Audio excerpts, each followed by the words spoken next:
Rita Lasar was a founding member of September 11th Families for Peaceful Tomorrows. She lost her brother Avram on September 11th, 2001. When President Bush mentioned Abe's heroic actions in a speech at the National Cathedral in Washington, D.C., Lasar expressed outrage that her brother's sacrifice was being used to justify the invasion of Afghanistan. After the invasion began, she joined a delegation to visit families who lost loved ones in the U.S. assault and to witness firsthand the impact of the bombings. Just before the one-year anniversary of her brother's death, Rita Lasar wrote this commentary. When the planes hit the World Trade Center last September 11th, my brother Avram, who was in the North Tower, refused to join the evacuation because he was concerned for the safety of his close friend and fellow worker, a quadriplegic who could not easily leave. So Avram stayed, hoping that help would arrive. When it didn't, he and his lifelong associate died together, along with thousands of other innocent New Yorkers. That day changed my life. It changed the lives of all those who lost loved ones in the towers. It changed the lives of the relatives of those on the flights that crashed in Pennsylvania. It changed the lives of hundreds of families who lost loved ones in the Pentagon. And perhaps, to a lesser extent, it changed the lives of most people living in the United States. In the months after the disaster, I often heard how September 11th changed the world. But I don't think the attacks changed the world. And to the extent that we believe that September 11th changed the world, it is because we don't know much about the world in which we live. I have never heard anyone say that the horrific massacres of 1994 in Rwanda, which took more than 500,000 lives, changed the world.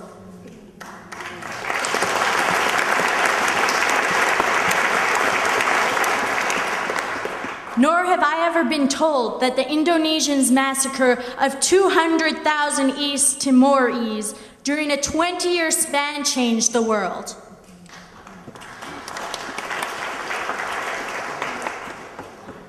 I have not even heard that the daily loss of 8,000 souls in sub-Saharan Africa due to AIDS changed the world.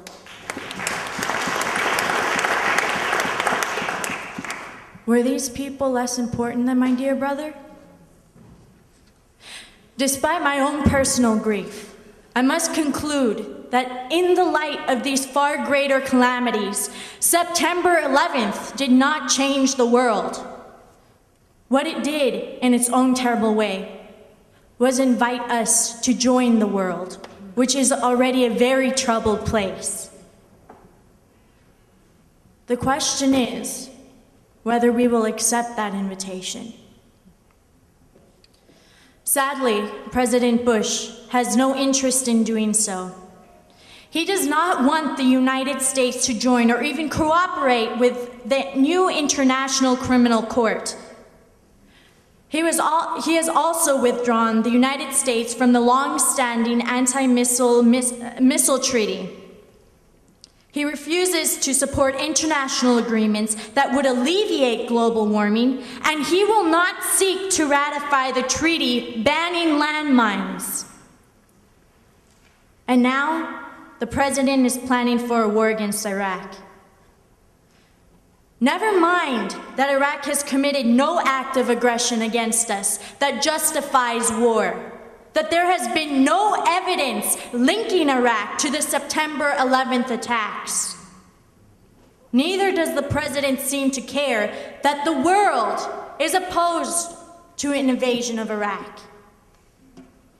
An isolated United States is an unsafe country. As September 11th showed, there are no barricades high enough, no bombs big enough, no intelligence sophisticated enough to make us invulnerable. We Americans have a choice. We can conclude that we are alone, that we owe the world nothing, and that the world owes us everything. This is the assumption implicit in Bush's "you're either with us or against us" stance, which is a short-sighted and self-centered philosophy.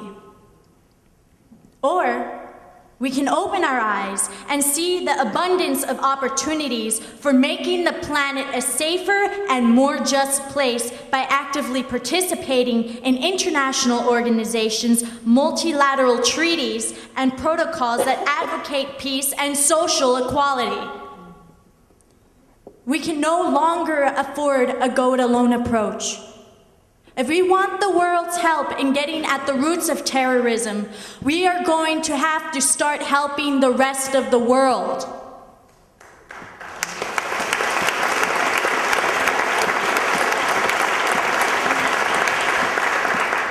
We are going to have to comprehend that there are millions of people around the globe who understand all too well the horror of tragedies like September 11th.